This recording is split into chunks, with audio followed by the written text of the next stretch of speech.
do that now. Awesome. Let's hop into it, guys. Thanks for sharing. Boom. So here we are, 7-figure coaching business exit masterclass. Thank you for being on here, either on the recording or here live for my last ever masterclass in the business coaching space. So big celebration here. And wouldn't have been possible without the guy who bought my business, Michael Chu.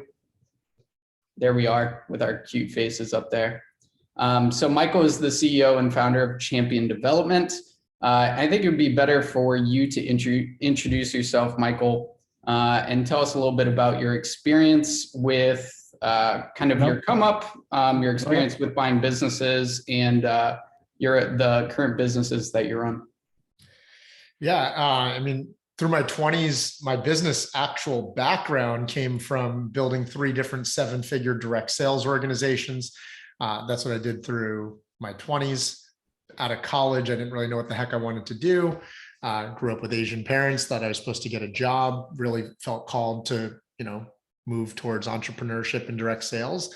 Went down that route, found myself living with my parents, not even able to afford groceries in my early stages of entrepreneurship. And sooner or later figured it out. Then in my early 30s, was really enjoying giving back and impacting others. So I started my first coaching business. I had been a world competitive martial artist on the athletic side. And then I also had some success in business. So I started something called the Health and Wealth Academy, which essentially helps entrepreneurs, real estate agents operate at peak performance, physical health, mental health, emotional health in a way that makes them a more heart-centered, loving, inspiring leader that leads to growth of their organization. So I started my own actual coaching business. I know sometimes in the coaches world, sometimes those gurus have not necessarily even built a business themselves. So I built 4 different 7-figure businesses at that point. And then I started teaching others how I built my business online. And just because of, I think, a little bit of the circle of influence that I had around me, because it wasn't my first run at success, a lot of my friends around me had started their own private equity firms, were crushing it in M&As, are worth 8-9 figures. And so I saw the maturity of other business industries like SaaS products, like the tech industry. And I started to realize why wouldn't similar business practices happening in other industries? Why wouldn't that be possible right here in our digital services, digital education, coaching industry? And it led to my first M&A deal. We did 4 this past year, and we've been growing that way since. I guess I would just summarize around the idea of what we're going to be talking about today. Ty Lopez posted, about a week ago, he said one of the most underutilized business strategies or most underappreciated business strategies in the business world is buying your competitors. Something along those lines was his post. And, I went to dinner last night with 10 other people in our space that want to learn about mergers and acquisitions. So I think we're in a maturing phase of our industry. So Andrew, it's a little bit about myself. I love it. And Michael's done a lot of awesome things in his life, built a lot of amazing businesses. And the reason why and we'll get into this more, but the reason why I sold to Michael was that his energy and how he shows up, and how good he is with his team and everybody around him. And you'll get a feel for that throughout the mastermind or the masterclass here. So Michael, thank you so much for sharing. And guys, start thinking of questions that you want to ask Michael. It's a super awesome opportunity where you have the buyer and the seller here. So just start ideating on some questions that you can ask Michael here. Also, he's taken our programs to a whole nother level. Another big reason why I sold to him, we had a great structure in place with helping you grow a coaching business. And he's added so much onto that, including investments, including just energetically how to show up, how to lead your team, all of that. It is absolutely incredible. And you guys will have an opportunity to book a call with his team and explore what that looks like at the end of the presentation here and after the Q&A. So highly recommend you guys take him and me up on that because the program is just bonkers, just mixing the two together. Awesome. So we will hop into, that's me, CEO and founder of Tribe of Buyers. Plus I'm creating a new business called Masters of Fate. I don't have it in the presentation, but if you guys want to talk about that after, just hit me up and you'll see a lot more on my personal profile about it in the days to come. So. All right. So to give you guys context of just how this all transpired, because it's not just a moment of like, oh, I'm going to sell my business. There was a lot that went into it before that. So I wanted to give you guys context of my entire journey, starting in entrepreneurship to ultimately selling the business, if that's cool with you guys. So if you want to hop into that, drop a 1 in the chat. Let's get some engagement going. And we will get started on that. Boom. Yay, 1s. Thank you guys. All right. So some of you guys have heard this already, but there might be some golden nuggets that you pick up on as I go through it again. But in 2017, early 2017, I was working a sales job in Chicago, cold calling, and drinking way too much. And I was just tired of the situation that I was in. So I set a goal to lose 20 pounds in 90 days and to quit drinking. And the quote that I lived by and the mantra that I lived by, I got from Think and Grow Rich in the poem Invictus, which was, I'm master of my fate, I'm captain of my soul. And just keeping that in my head and keeping that mantra just getting me going, I stuck to that goal. And 75 days later, I was at the YMCA looking down at the scale, and I was 20 pounds lighter. And then 15 days later, I was 90 days sober. And as Ed Milet says, if you make promises and keep promises to yourself, that's how you build confidence in yourself. And that's really where things really started to take off in my life. So bought Tai Lopez's course and Dan Henry's course with the little money that I had in my bank account. And I started an ads agency running Facebook ads for local businesses in February of 2017. Then in September of 2017, I simply just started posting on my personal profile and in other Facebook groups on how I was landing clients, how I was running ads, and my own personal story. And I started to grow a following on my personal profile that made me realize the power of having an audience, and really keeping that as the foundation of everything that I did in business was growing that audience, nurturing that audience, sharing my own story, being vulnerable, and really inspiring people through story. So I opened up a Facebook group in November of 2017. We went from 0 to 1,000 members in 5 weeks. It was called the 6-Figure Digital Marketer. At that point, I was doing around 15K per month with my agency. And Jeff Miller kept reminding me that you just need to be one step ahead of people to actually help them. So opened up the group, launched a few courses January through March of 2018. Then I started a coaching program on how to grow your group and launched courses in April of 2018. It was a really good year. That initial coaching program was actually Authority Accelerator, which is still running today with a different name that Michael is running. So that's pretty cool. So 2018 did a little over $500,000 collected. I was just working by myself, so I totally burnt out. Profit was sweet, but energetically in my nervous system, totally fucked up. So December of 2018, went to Deer Park Monastery, read 2 incredible books before I went. The Great Work of Your Life by Stephen Cope taught me all about Dharma, and The Values Factor by Dr. Demartini. So I really ideated on that when I was at the monastery for 2 weeks. Really thought about my vision, values, and purpose in life. And I feel like that gave me the real boost and momentum I needed to go in 2019. Really identified that I need to build a team so I don't burn out again. And I need to set up systems and actually scale this thing. So that's what I did in 2019. I should have another bullet point here. We had 6 team members by the end of full-time team members by the end of 2019. We were working with Asana for our project management system, Close.io for our CRM. So we had all the tools and systems set up and started actually creating SOPs.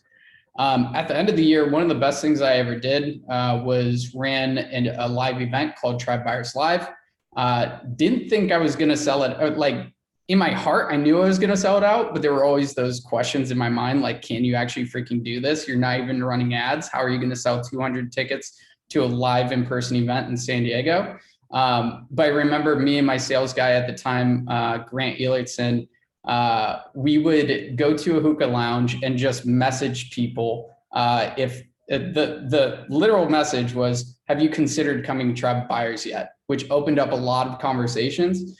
And we were able to sell that event out, 200 people. And then we had a sale for 7-figure CEO on the back end and did a little over $1 million contracted that year, or at that event. Collected, we did $1.2 million in 2019. Then 2020, systemized a lot of processes, built out a sales team and coaching team, and hired a COO. Structured and solidified the back-end program. Authority Accelerator was running without me. I had a head coach in there basically running it. And then 7-figure CEO, we really solidified the structure and how we were actually going to deliver it. And we did $2.4 million collected in 2020. Then January of 2021, we had one of our best months with $320,000 collected, but life started just hit me. I had been traveling with my girlfriend a lot, trying to find a home in Florida. That kind of just bubbled up. Had a breakup with my girlfriend, then a falling out with coworker and best friend, and then to sum it all up, I got in a car crash and got a massive concussion during that time. So I realized that my outside world is caused by my inside world. So I was looking to reduce complexity in my life, and I realized I'm ready to sell this business and move on. So February, started having conversations with buyers. March, had deals on the table, and then April, closed the deal with Michael Chu. So in about 90 days, went from, I want to sell this, to actually having the deal closed. And post-sale, just so you guys have context, I went through a lot of different feelings, emotions. I should add in there was definitely relief, but went through a lot of grief, depression, anxiety for 2 months. A lot of questions like, can I build something like this again? And I realized, looking back now, my nervous system was so messed up, and like just my body didn't feel good, that my question was being answered in that energetic state, which is no. And now the answer to that question is, fuck yes, I'm going to build a fucking massive thing and impact a lot of lives. So I went to an ashram in upstate New York for a month and just chilled out, meditated, chanted, did a lot of yoga. I've been traveling around for the past 4 months, just different places, hanging out with friends. And last month donated and built a house for a family in Mexico, which was so impactful.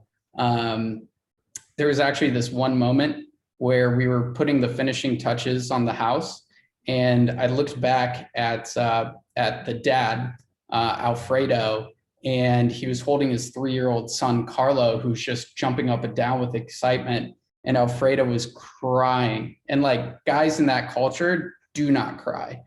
And he was telling his son, like, that's our house. We're going to be warm. We're going to, you have your own bedroom. And that's why Carlo was so excited.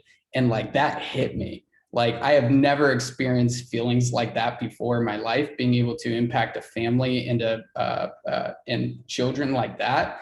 And I realized, and there was a quote that I came by, Alex Harmozy posted the same week, and I was like, this is serendipity. Anybody who says money can't buy happiness hasn't given enough away. I was like, damn, like that is so true.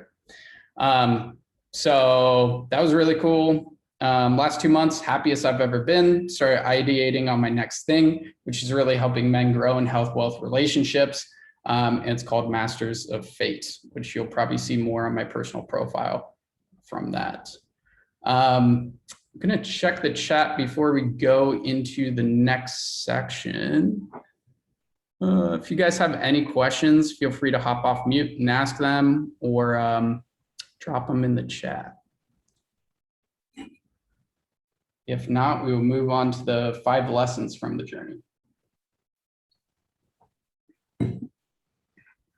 All right. Thanks, Raymond. All right. So these are the 5 lessons that I learned from that 3.5 year journey. Number 1, the people in your life are your life. One thing that I wish I had done more, and since doing somatic therapy from Michael Chu's therapist that you recommended me to, I've started just noticing more sensations in my body. So now I really tap into my body when I'm around people and identifying if they give me energy or if they drain my energy. And really making a conscious effort to spend more time with the people that give me energy instead of drain my energy. I realized in the past, I was just like kind of staying around those people that might drain my energy a little bit because there were other benefits to the relationship, but I realized that's not worth the energetic drain. And one quote that I love is, you can't say the wrong thing to the right person, and you can't say the right thing to the wrong person. Meaning that there are people in your life that are meant to be on your path, and they're the right people. And there are people that you just like can't say the right thing to, and it's just not gelling and the energy is not working together. And this is especially true with intimate relationships, friends, and team. And especially team. When you grow a team, I realize the number one thing is that you hire the personality and you train the skill. Like if you gel with them energetically with their personality and everything, you can always train the skill. And that's what's most important. I want to make sure that your faces aren't covering up the slide, so I'm going to move this down. So number 2, life is all about seasons, and know where you need to evolve, either intellectually, spiritually, physically, emotionally. In entrepreneurship, you're always going through these different stages. And if you aren't up leveling intellectually, spiritually, physically, emotionally, you're not going to be able to keep up. So there were times in my journey where like I had been going so hard for so long, I didn't realize that I needed to grow more emotionally or more spiritually to really make that next step. So when you're evolving in business, when you take a big leap in revenue or a big leap in operations and hiring a team, it's super important to keep in mind, like, where do you need to grow the most to sustain the level that you're at and get to the next one. So my advice, always be investing in yourself and get a therapist. So big thing is identifying where you need to grow, get a coach for that, or involve yourself in a mastermind that will help you grow in that area. Number 3 is accept the suck. So just go learning a new skill, developing something new, knowing what stage you're at in developing that new skill. So the 4 stages are unconscious incompetence, conscious incompetence, conscious competence, and then moving to unconscious competence. So if you guys haven't heard this before, I'll give you a little analogy. So if you have not driven a car before, you're unconscious that you're incompetence sometimes. And then let's say you hop in a car and you drive it and you hit it into a tree, then you're conscious that you're incompetent of driving that car. And then when you develop some skills, start driving more, you're constantly thinking, oh, I need to turn on my blinker, or I need to stop at this red light. A lot of it is conscious, but you're becoming competent at it. Then you start driving for a while, then you're unconscious that you're competent. You don't even have to think about it. You can take a call, you can think about other things while you're driving, then you have unconscious competence. So in business, in life, in everything, you're moving through these 4 stages when developing a skill. And it's always going to suck when you're conscious and incompetent. But if you keep at it, you will move through these stages and become unconscious competent. And especially in the beginning stages, everybody here that I've coached before, done is better than perfect, especially at the beginning. Stop thinking about it, put it out there, make sure that you are in line with it, but just put it out there and get it going. It does not need to be perfect at the beginning. You're just learning. Chad, somatic therapy. Yeah, Michael knows all about that.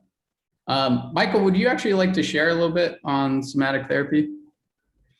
Yeah, I mean, simply put, I grew up with 2 things in my 20s. I grew up with an achiever's paradigm, right? Whether it was I always wanted to get good grades, or I was a national competitor in karate or whatever. Like, I grew up with an achiever's paradigm, meaning success was all about just winning and achieving. And then number 2, I had done a lot of personal growth stuff through my 20s, and I thought that was the key to breakthroughs. And when I say personal growth stuff, I'm talking about Tony Robbins to Brendan Burchard to John Maxwell to motivational stuff. And I don't knock those things at all. I love those things.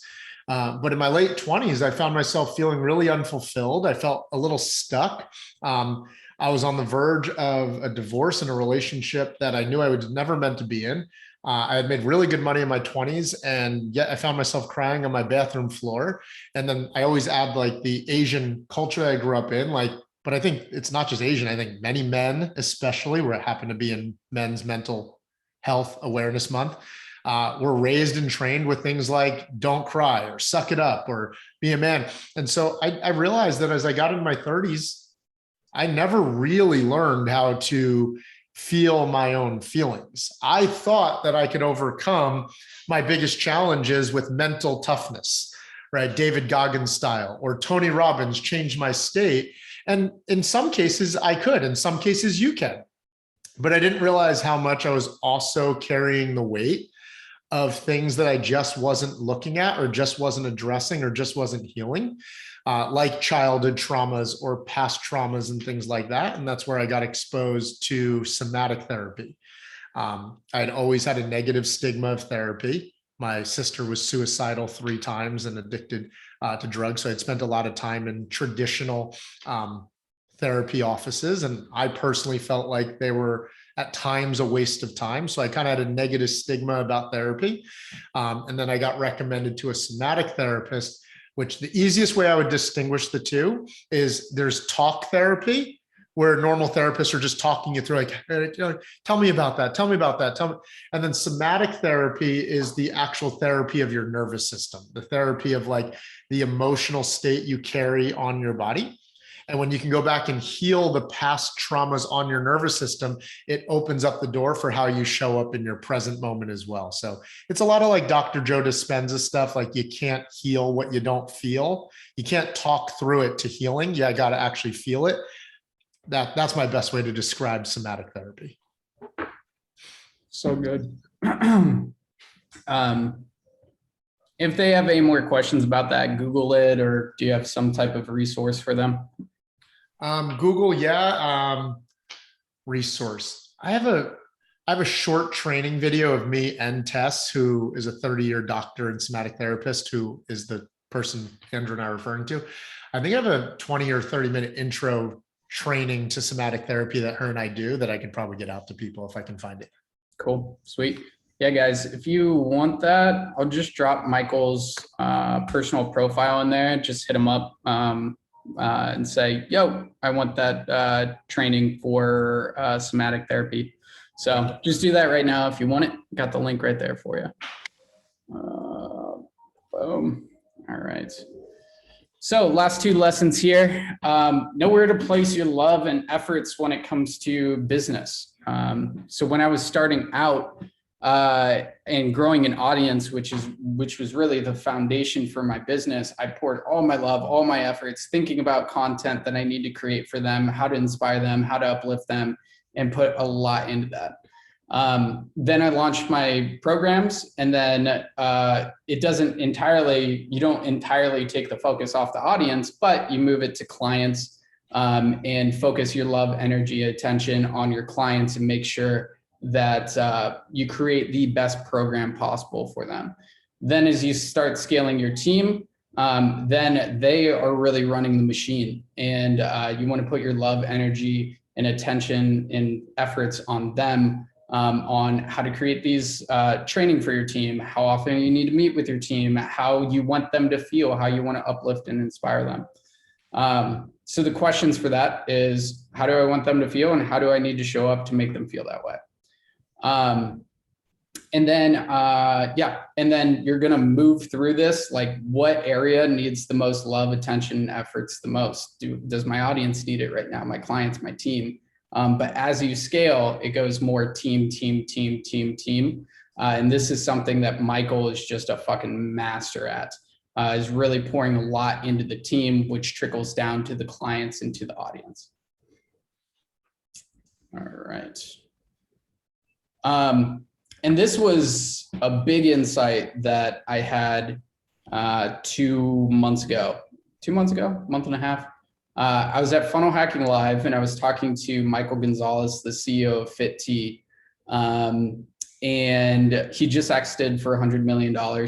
And I was just chatting with him, and he was like, yeah, the reason why FitT was so successful is I looked at it as my forever thing. And it made me, and I've heard that before, but it made me realize that I looked at Tribe of Buyers as a way to grow my skills, grow my network, and help clients and help people grow. I never looked at it as my forever thing. Like, I could do this forever. I want to do this forever. And I realized that is what pushed me to a point where I wanted to sell the business. It didn't like fully light me up. I didn't feel it in my body. I didn't feel like that was the thing that I wanted to do forever. So look at your businesses as a forever thing. Try to feel it in your body. Try to figure out how you can change things around to make it your forever thing.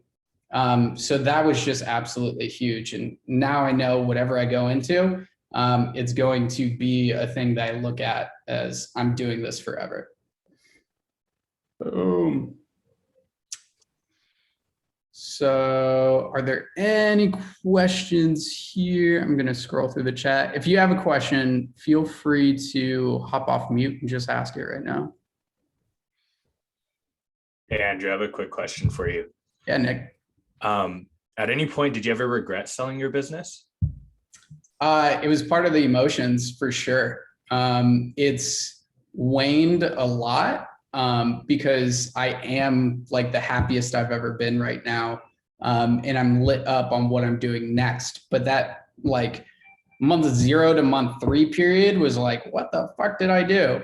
But I got through that and I got past that and I got a good exit. And I realized I needed that reset for my nervous system. And I don't think I would have had that if I had just let my team run it, put a new CEO in place, because my mind would still always be there. So I've gotten a 6-month period where I could just totally relax and feel into what I wanted to do next. And Andrew, to speak to that, I would say that 3 of the 4 deals I've been personally involved with, and then I've also helped broker a couple dozen other deals that people have reached out to me like, hey, I heard you bought blank business. Would you consider buying mine? And it's more times than not, it's a no, but I've helped broker other deals. I'd say 75% of the time, there's a little bit of a grieving period. Whether that be 30 days or 90 days or 6 months, there's a little bit of a grieving period, which can come with regret. I think that was Nick who asked the question, right? Because a chapter of our identity is dying. right? Like if you really think about it that way. And so there is a version of your identity that you're actually grieving. And so there will be everything from the 5 stages of grief, right? From anger to denial to all types of things. And so that was Andrew's experience. Speaking from a higher level view of watching from the other side, almost every person that I've bought their business has had a moment of grief or regret, and has also gotten to a point where they've said things like, Andrew, like I'm the happiest I've ever been, or stuff like that. So for a little more insight. Okay. Yeah, 100%. There was definitely a period of like, oh shit, who am I? Right? The identity piece. And then it turned into, oh, I get an opportunity to recreate myself.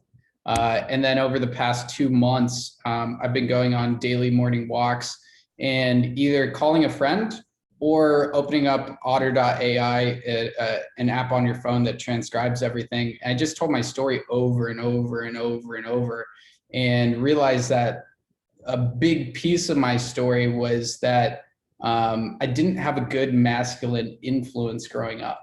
And I realized that would really light me up to be able to provide that to other men. So that's like the next business that I'm going into. So then when I moved from what is my identity to creating a new identity, it was like, whoa, it's feeling a lot better. Okay, cool. Yeah, it's always just interesting to see the insights, because I think from the outside in, it looks really cool that, you sold your business and, obviously had a big exit and stuff like that. So I was just curious about the emotional side of it. Yeah, 100%. And I went through that a little bit, but a lot of mixed emotions. But I created a new IP, which goes over the 4 turnings of life, which the first turning is recreation or creation. Second turning is ideation. Third turning is execution. Fourth turning is celebration. And the hardest one is being in that first turning of recreation, of recreating your identity. And then ideation, you start to get super excited. So and I've just moved from ideation to actually executing on the idea, which is super exciting. So, yeah. Very cool. Congrats, man. Thanks, dude. Good question. And thanks, Michael. Yeah, absolutely. My pleasure.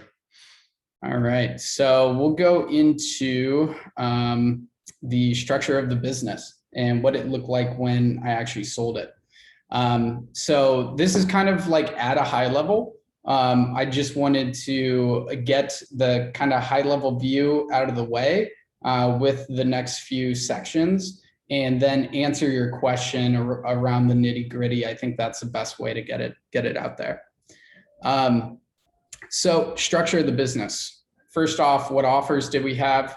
Our core offers was a 6K 90-day coaching program, helping coaches grow their Facebook groups and sell their first few programs and get them to 10K to 20K per month.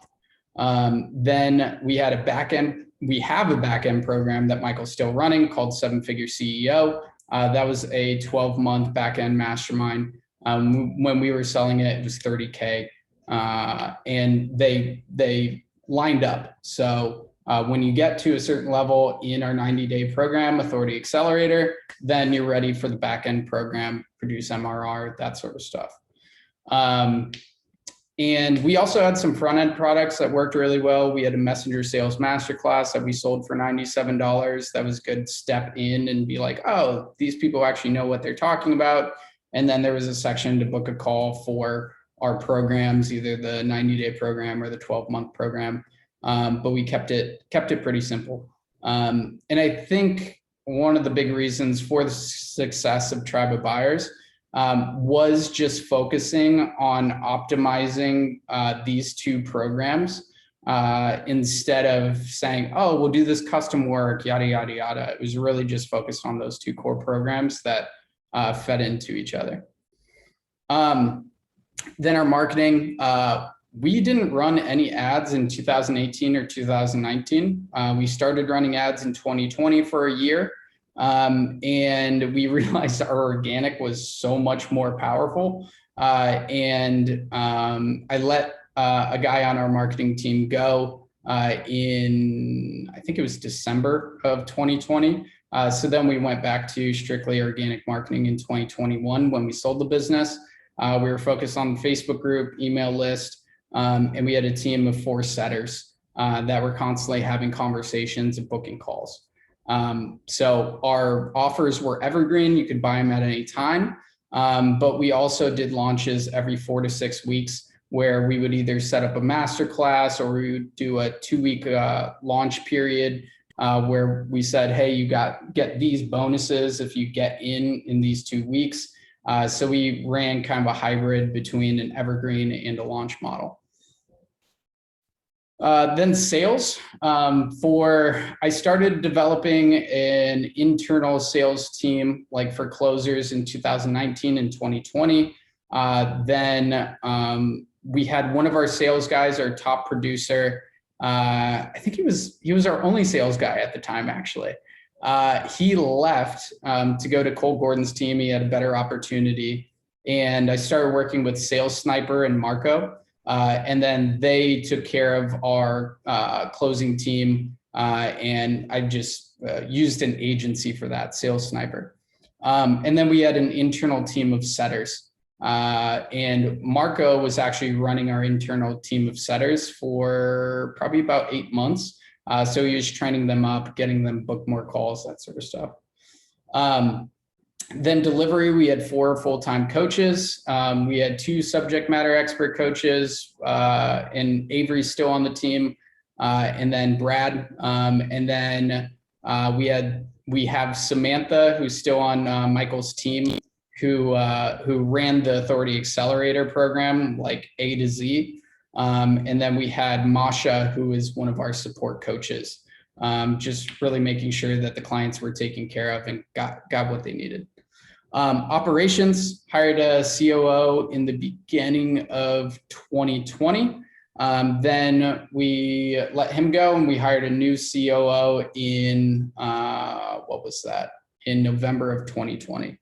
And we had 2 VAs working for us full time with the operations piece of the business. So that's the basic structure of what our business looked like at the sale. We had about $150,000 in monthly reoccurring revenue. I would need to look at the exact numbers, but it was between 120 and 150 when we sold it, mainly from the 7-figure CEO backend program. And that was a big reason, I think, that Michael was interested, and we're going to go into some of those components. But yeah, that's a basic breakdown of the structure of the business when we sold it. So I'll open it up for questions right now. Let's see.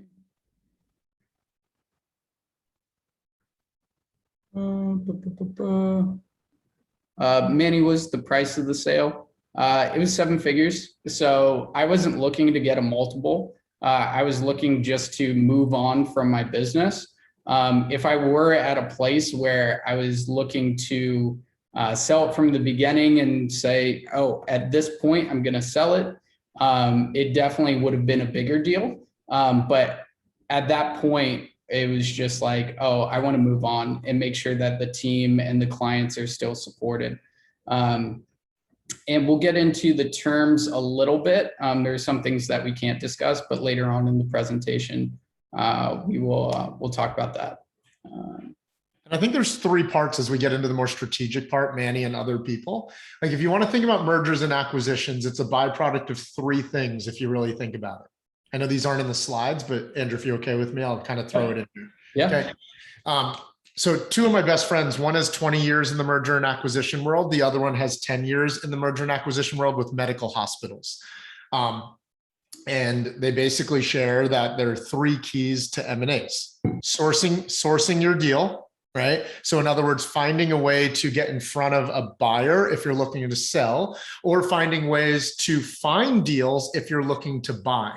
In our industry, there are 2 great websites you could even go to called MicroAcquire or Flippa, right? Flippa, Flippa, or MicroAcquire are basically like Tinder for buying online digital companies, right? You're under full disclosure. The name of your company's not listed. The valuation and the assets are listed there. And then buyers can go like match with you basically and start a conversation. There's others as well, like biz buy sell is where I look to buy laundromats. I look to buy car washes. That biz buy sell is more like brick and mortar merger and acquisitions. I'm currently in the process of due diligence of buying a laundromat right now and a dry cleaner off of biz buy sell. So number one in any mergers and acquisitions is sourcing deals and getting in front of buyers or sellers. Number two is the valuation of a business. Okay. Now there are a handful of factors at play. Myrna, it's Flippa, Flippa, or microacquire. Microacquire.com. Those are more like online digital products. There's others depending on what types of businesses you're trying to buy or sell, but those are, I guess, what you would say the big ones. Number two is valuation of the business. Because of our types of businesses, and I'm assuming most of you are digital product course creators, et cetera, you don't really have EBITDA. But EBITDA is normally what mergers and acquisitions are going to be based on. But in our type of industry, you're probably doing more of what's called an APA deal more than you are an M&A. An APA is an asset purchase agreement versus a merger and acquisition. You're buying the entire company. And so you're not dealing with EBITDA as much in our space because there's not depreciation. There's not hard assets. You're not buying a building. Rarely are you buying tech or SaaS. So you're normally doing an APA deal, an asset purchase agreement. And you're normally buying recurring revenue. That's essentially what you're purchasing. You're purchasing either client lists, recurring revenue, communities, assets, things like that.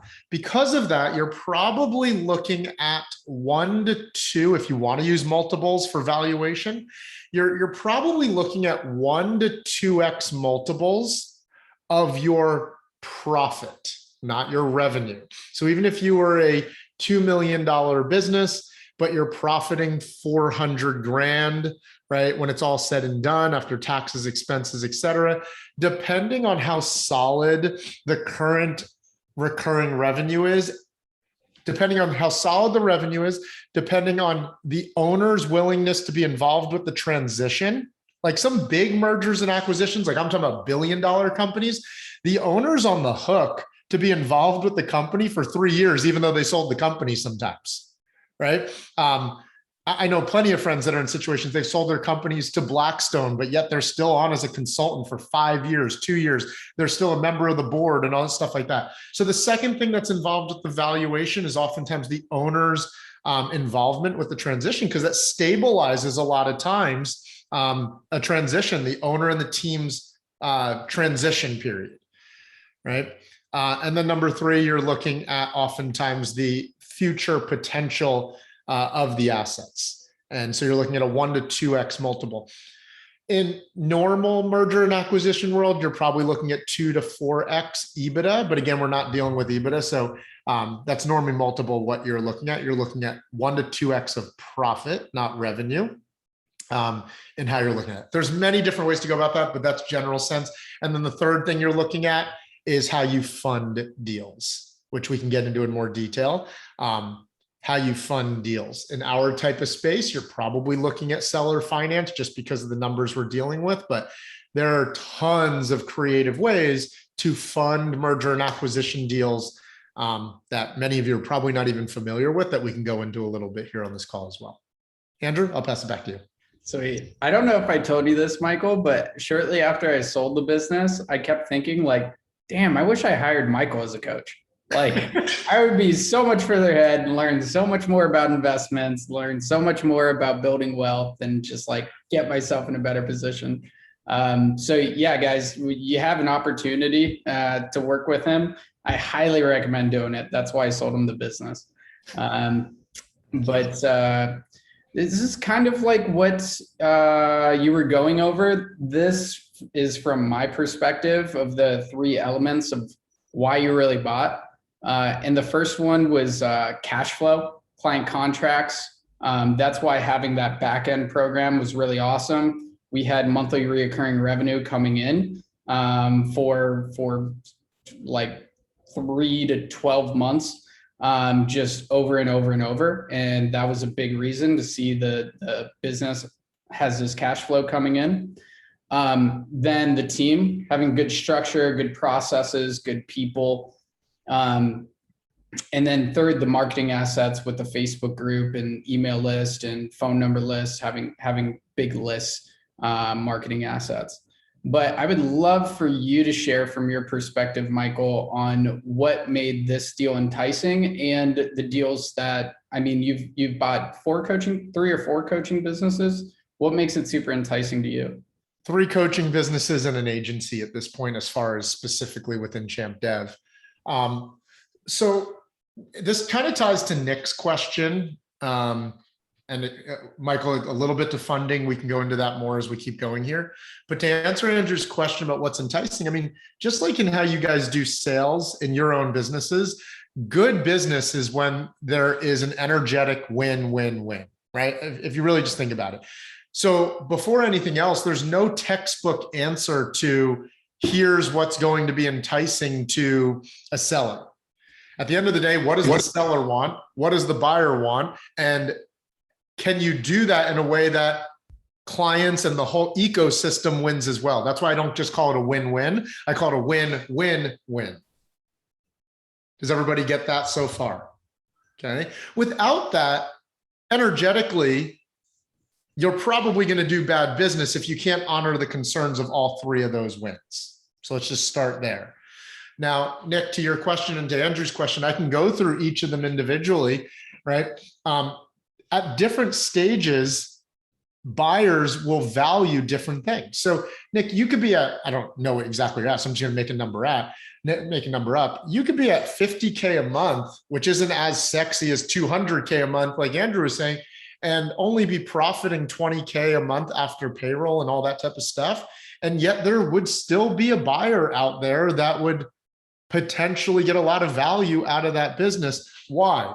Maybe they're already doing 50K a month, but they already have the systems, the team, and the operations in place to roll that up, or some people call it tuck it in, right, into their already existing business, and utilize their strengths, but they don't need to take on a lot of the overhead. But maybe your strength is delivery and the buyer's strength is sales. Now there's a good merging of the 2 worlds. Maybe the buyer's strength is amazing at sales, but delivery they're not that great at, and you have amazing IP and courses built out already. So that's why there's no perfect, like, this is exactly what a buyer is going to be looking for. It's about finding synergy, right? In what makes it a win-win-win for everybody. There are some deals that have come my way that would bring 500K a month in revenue. And I said, no, I'd rather look for a different buyer for you, right? Why? Either A, what it would have required on the back end for my company to have put into place to be able to handle that amount of growth right away, might not have been what was best for their clientele. There are some businesses that are smaller in revenue. Like I'm talking about 40 to 60K a month that I'm strongly considering right now because they have a specific asset. They have an IP that would very beautifully like tack right on to where my company's at right now that we don't have. For example, there's a company I'm looking at right now.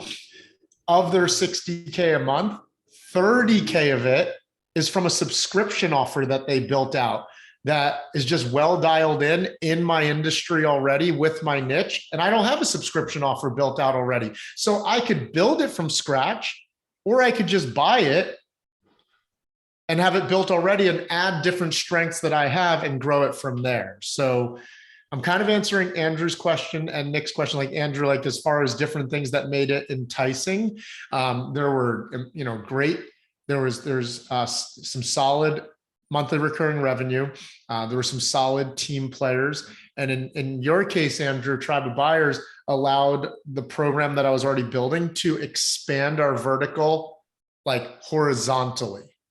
Because at the time I was dealing mainly with fit pros and nutrition coaches and B2C. It allowed me to expand horizontally into B2B. When I bought Life Changer from Sterling, right, it allowed me to accelerate the growth I was already establishing in that industry vertically, because we already had the same niche. I was actually a student of Sterling's in learning how to build my business. And then I kind of outgrew him. And so I ended up just rolling up his business in an industry I was already in. So every deal has its own different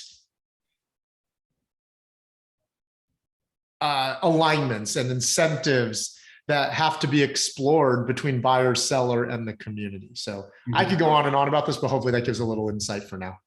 I love it. And from the seller's perspective, and I joined Sterling Griffin's mastermind on how he sold his business. And this was really helpful for me. And Sterling actually introduced me to Michael Chu. So big shout out to him. But he mentioned in his mastermind or his masterclass, what are the three most important things to you for the sale? And for me, it wasn't money. Like for me, it was a quick exit. It was having trust and communication with the buyer. And it was making sure that the clients and team were supported and that the legacy could live on through that. And I had other deals. I had one other deal that was actually more, but I went with Michael because he was able to fulfill on those three categories. So if you're thinking of selling, like start thinking, what are the three most important things to me when I sell? And just start ideating on that because it's going to be different for everyone. Cool.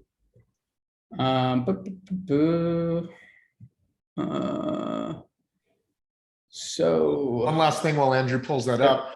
If you're thinking about buying businesses, ask yourself, what are the strengths and the value adds that I bring to an organization, that I bring to a company, whether it's you have a really strong brand, right? Whether you have really strong culture and delivery, whether you have really strong retention of clients, whether you have a well-running operations team.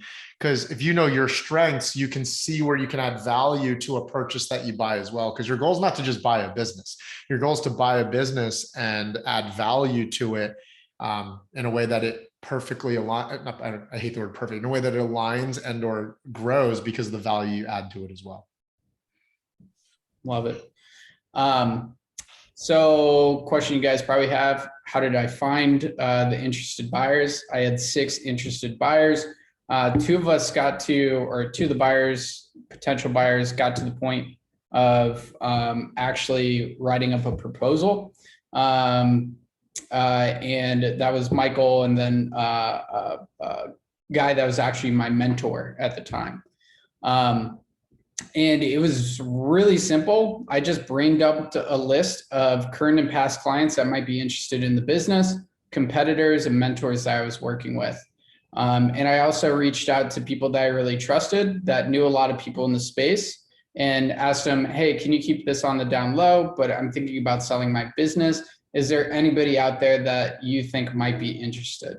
And I tried to keep it as hush-hush as possible. Even when I was reaching out to so many people, nobody like came back to me and was like, heard you're selling your business. So I just trusted the process in that.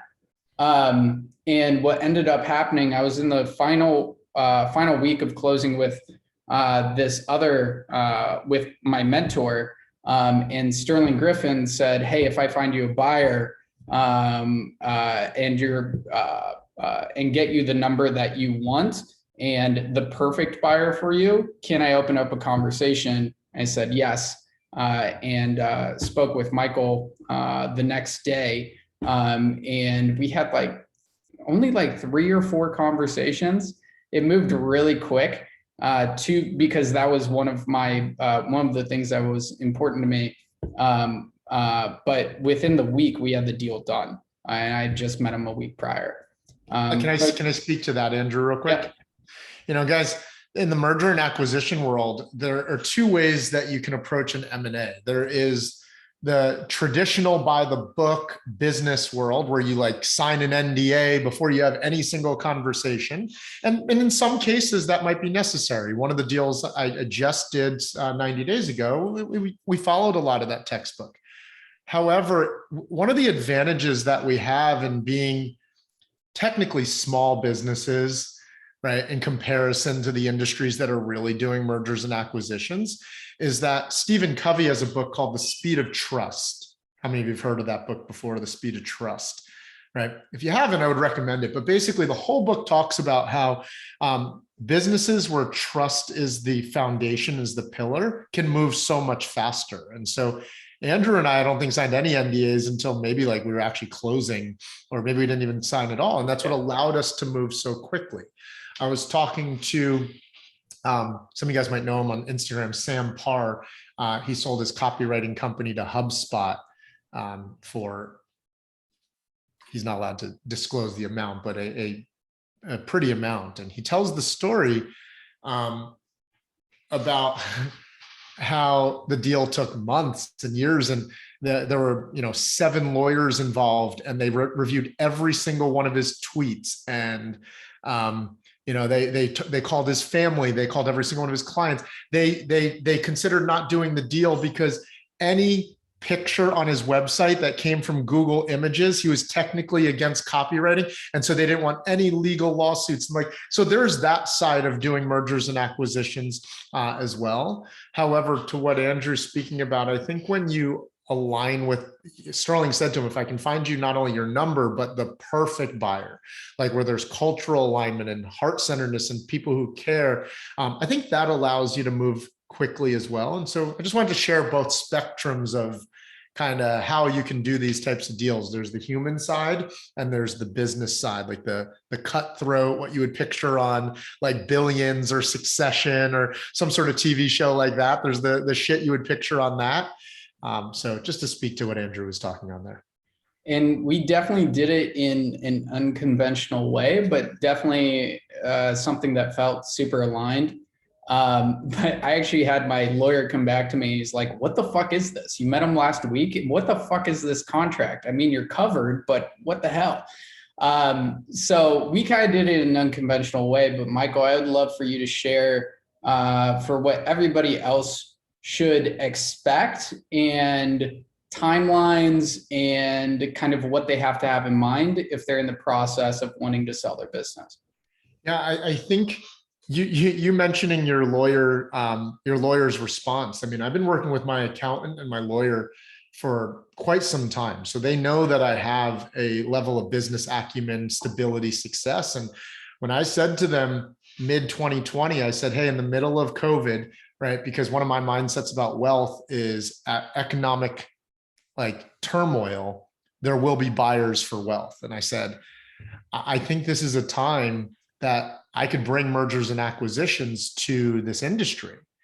And I sent the first example of one to my accountant, and he said, I don't get it, but I'm going to just get out of your way because I see the potential, but I don't think there are APAs in this type of industry being done this way. And then I brought it to my lawyer, and he said, similar to what Andrew said, he said, you're covered. Like I write solid contracts, like you're covered. He goes, but this is crazy, right? Because, and what he meant by crazy is because the story I told you about HubSpot buying that company and it being months and years at a time, right? I was consulting at Vivint when Vivint sold to Blackstone for $2.2 billion. For those of you who know Blackstone, right? I was consulting at Vivint at the time when that happened, and the purchase to Blackstone was like a almost 2-year journey to come to the closing table.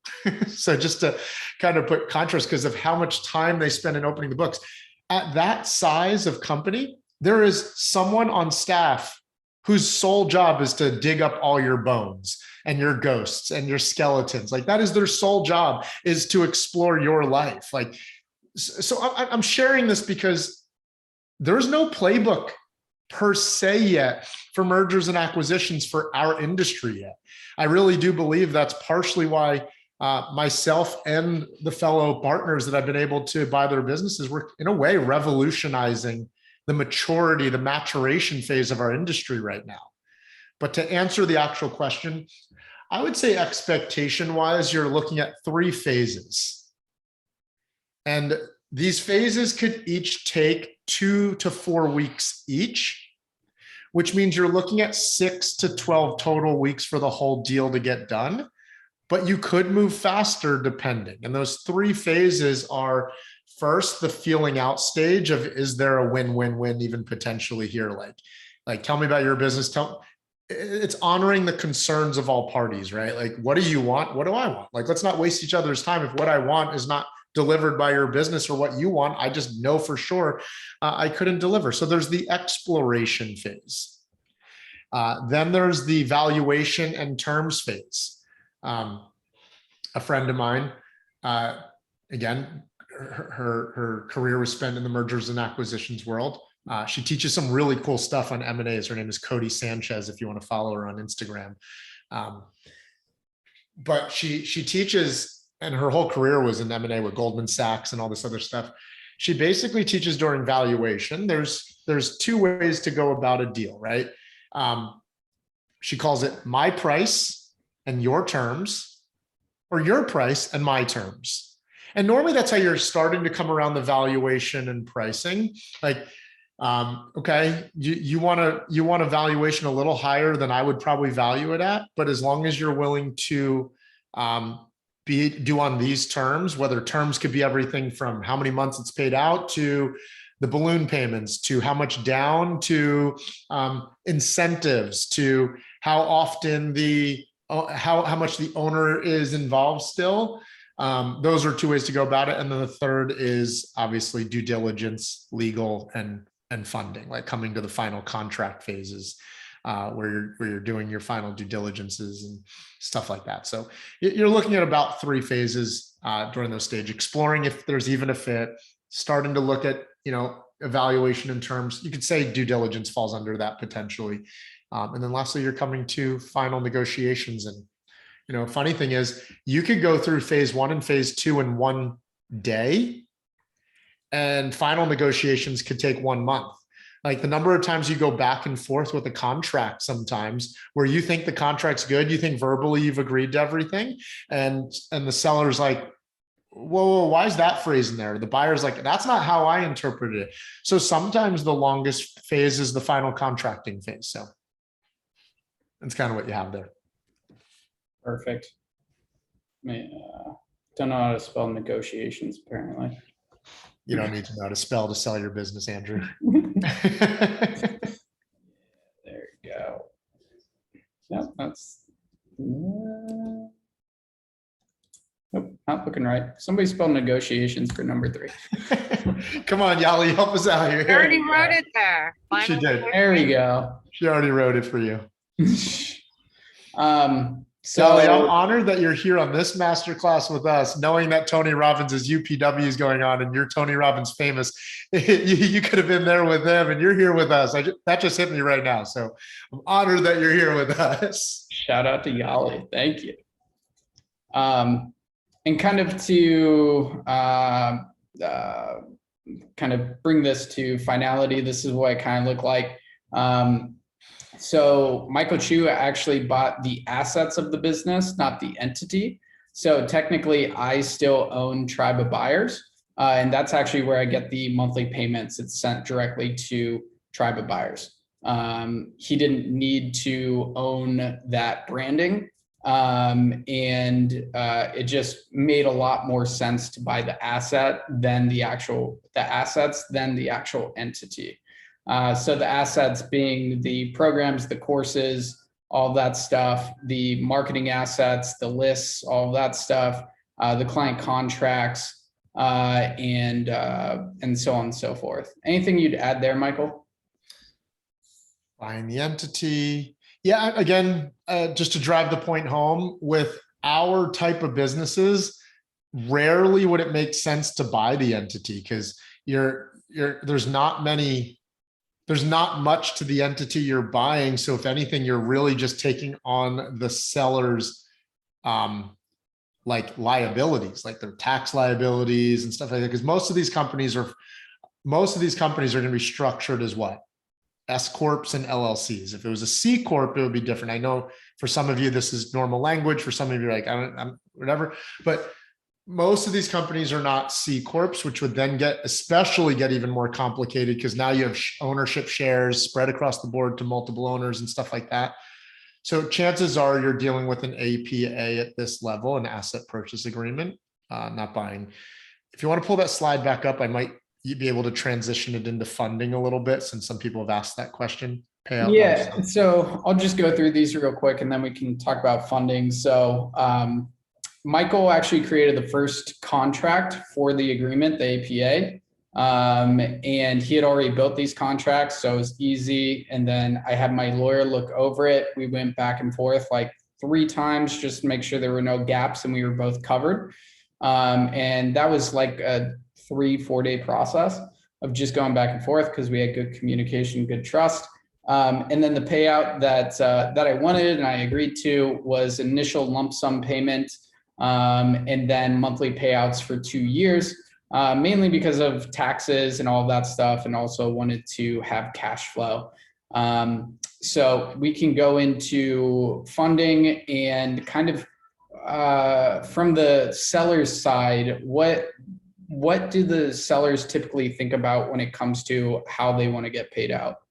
Yeah, I think if a seller doesn't have experience with this, they're coming in with a number in their head. And, you know, I don't say this with any knock to Andrew or any of the sellers. The businesses that we build are our babies, right? Like, how many of you would agree in some capacity, you have poured your blood, sweat, tears, passion, right, into your business, whether it's been for 1 year, 3 years, 5 years, or 10 years. And so sometimes there is a bit of an inflated perception of the value of the business. And I think that's why it's important to do 2 things during the valuation period. Be very clear about just looking at the numbers, because then it removes a lot of the emotional side from the valuation phase. And number 2, going back to what I said earlier, your price, my terms, my price, your terms. So there's a healthy back and forth around the, I guess you could call the negotiations of the numbers. Now, to answer your question, Andrew, what sellers are looking for, a lot of times they don't fully know, because this is such a infancy. We're in such the infancy stage of our industry when it comes to this type of stuff.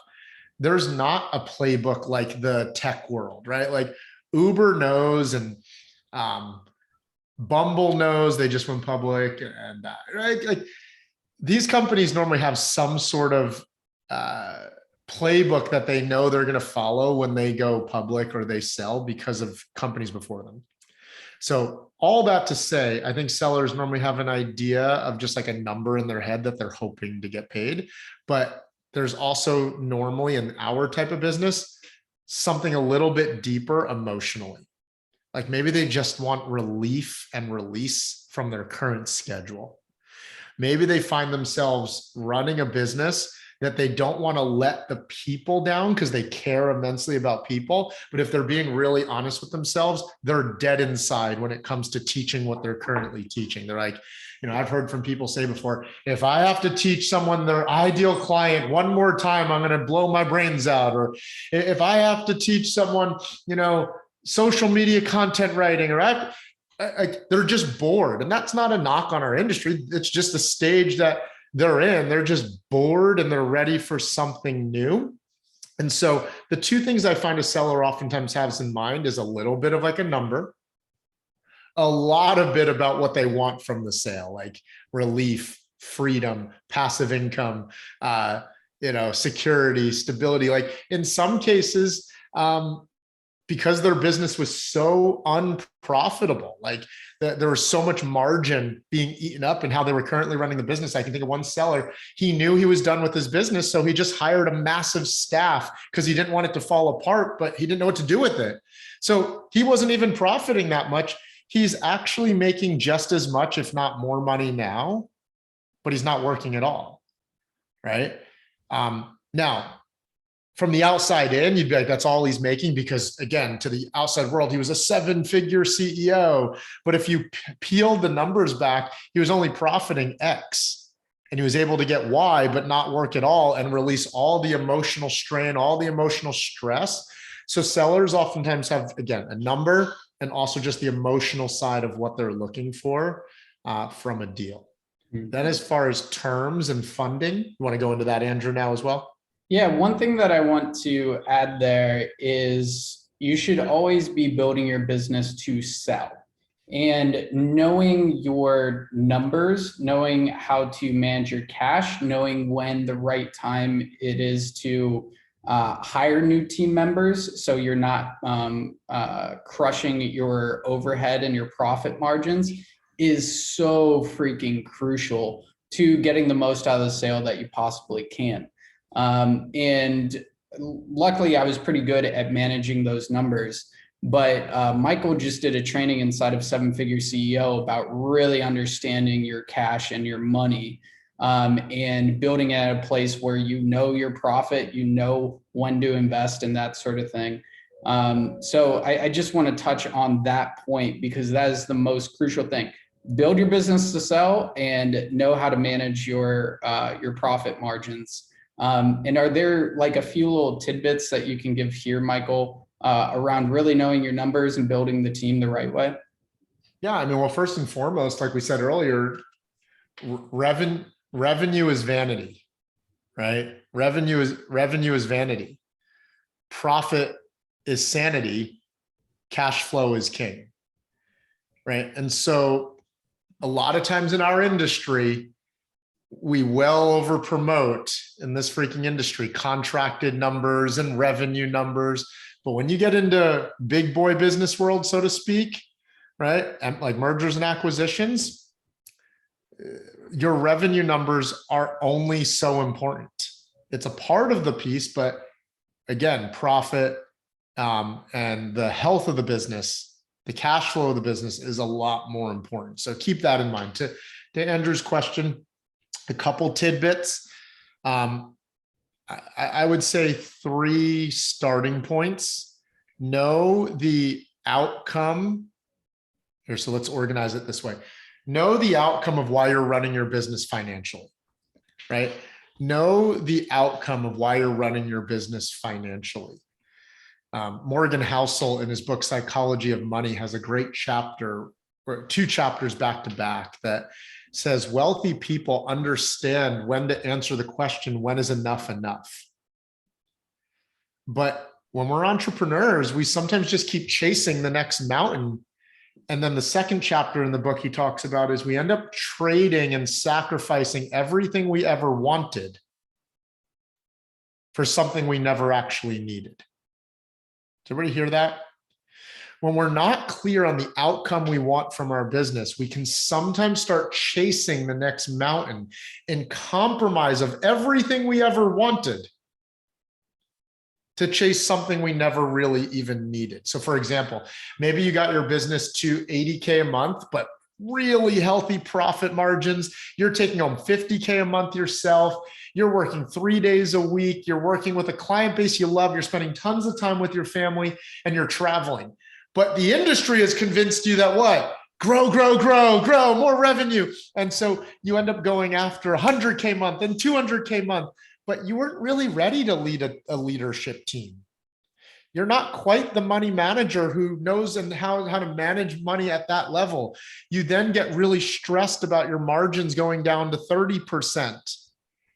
And it actually leads to complete unfulfillment. So you traded everything you ever wanted, financial stability, freedom, success, for something you never really needed. So number 1, know the outcome of what you're looking for. Number 2, surround yourself with mentors and education that train you not how to just get revenue, but how to be a great money manager.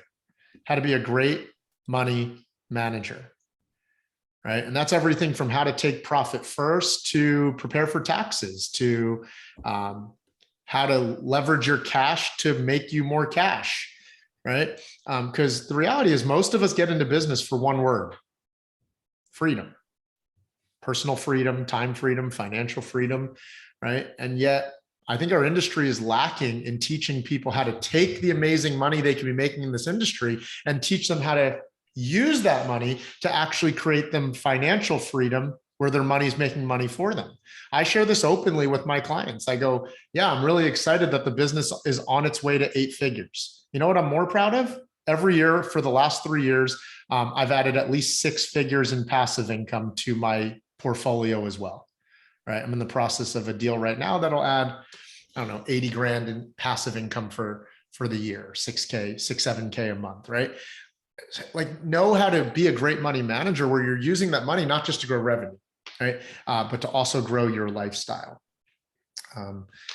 And then the third one, the third one is knowing when you're in a mission-based place in your business and knowing when you're in a lifestyle-based place in your business. What do I mean by that? Growth is oftentimes in business not linear like this. I think we all know that. But healthy growth is more like climbing a mountain. If you climb Mount Everest, do you go to the top from the bottom of the top in one day? Yes or no? No, right? What you do is you climb to one place and then you get to a base camp. You literally start a fire. You literally put out a tent, right? Healthy business growth oftentimes should be treated as such.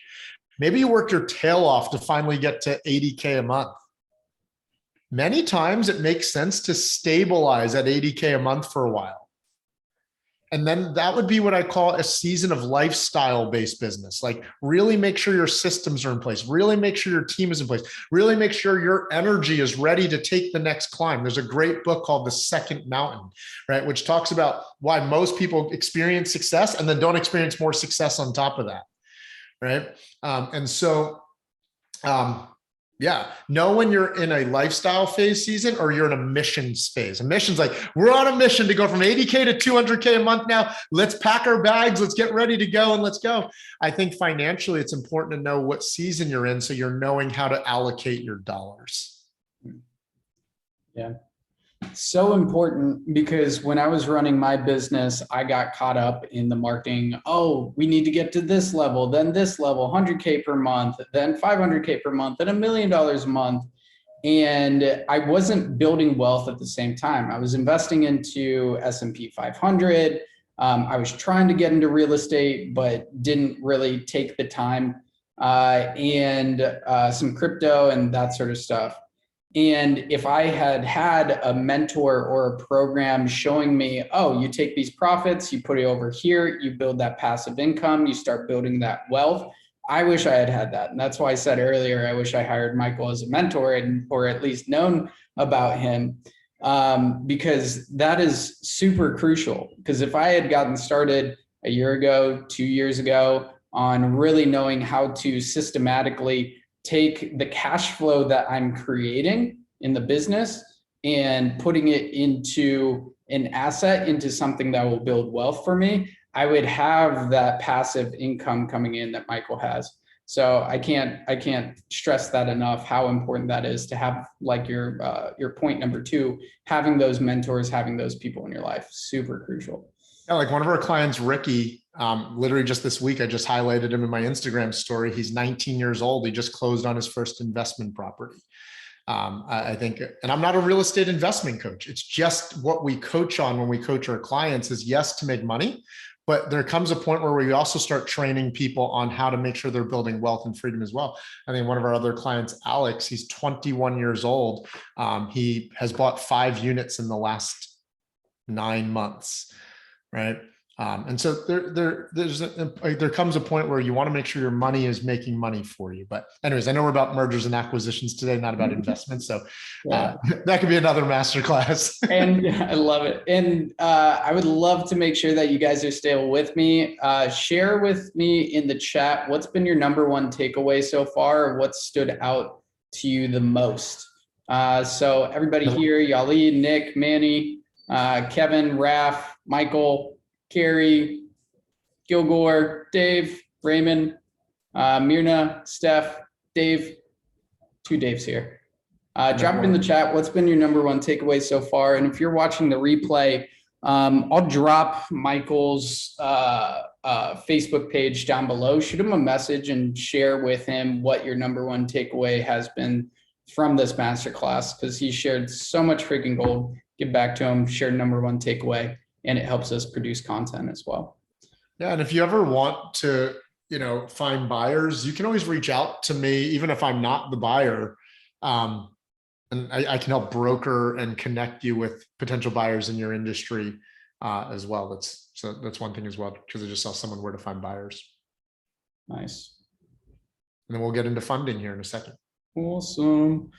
Yep, Michael, we're going to go very into cool. funding, and then our last piece here, which I got a lot of questions on, was the transition. And then we'll have Q&A at the end here. Raymond, a lot of times the owner's involvement will include a consulting agreement, right? So you'll sign the APA deal, and then the owner will oftentimes still sign a consulting agreement to go with the purchase, where they're agreeing to stay on as a consultant for X number of months, years, et cetera. So, yeah. Awesome. Manny, the 3 phases of the sale. Dave, knowing that Michael is very clever. Facts. Nick, what you said, and super informative. What stood out the most was the phases of the sale. And actually got me thinking about buying a business now to help boost my current business. Love it. There's no better mentor than Michael on that. Steph says, knowing where to find a buyer and somatic therapy. Mirna says, love the fact we are acknowledging that these acquisitions are different than classical ones. 100%. Your lawyer might be like, what the fuck? Gilgore got me thinking more about buying competing businesses. Epic, knowing how much of your success came organically versus ads. Awesome. Want to learn more about M&A and look for opportunities to buy businesses. And Dave Gould says, learning more about valuation websites like Flippa, sourcing the deal. Awesome. All the M&A information. Sweet. So let's talk a little bit about funding, Michael. Yeah. So funding, there's a handful of ways to think about it. I was talking to a buddy last night at dinner, and he goes, the way I grew up on a farm in the Midwest. He goes, I thought there's only one way to buy stuff, cash, right? And so, yes, you could have millions of dollars on hand and buy cash, but that's not really how most M&As are done. You are normally looking most popular at our level at seller finance. You are looking at OPM, other people's money, where you can literally raise capital and raise money and give them percentages of the deal. And then number 3, you can look at financing, right? And so, for example, the largest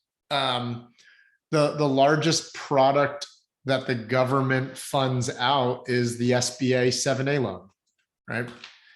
The SBA 7A loan is a merger and acquisition loan given by the government, where you show them the valuation of the deal. They fund it up to 2.5, I think up to 2.5 million. You can have yourself up to 8 million out at any time, I believe it is. And these are over 7 to 10 years at 4 or 5%. And so that's one way to fund a deal as well, through the SBA 7A loan. And you can fund deals that way. And this is where, it's important, their price, your terms, your price, their terms. And you start making sure, because this is where knowing the margins and knowing the profits and expected and anticipated continued cash flow is important in structuring how you're going to fund the deal itself based on the numbers. But these are 3 different ways to get money for the deal without it having to be, I have $1 million cash to hand to you right now. If you guys have any questions about that, drop them down below. And now the question that I got a lot about was transitioning the team, clients, and marketing. And just a brief overview. I was set up with an independent contractor agreement. My thing that I was looking for was to exit as soon as possible. Michael was really generous and only gave me a 1-month contract, independent contractor agreement to help the transition. That is not typical. No. I think going back, I could have stayed on longer, would have been would have been better for sure for Michael. But he was super gracious with that. And in terms of transition, the order was we transitioned the team first, then we transitioned the clients, and then we transitioned the marketing third.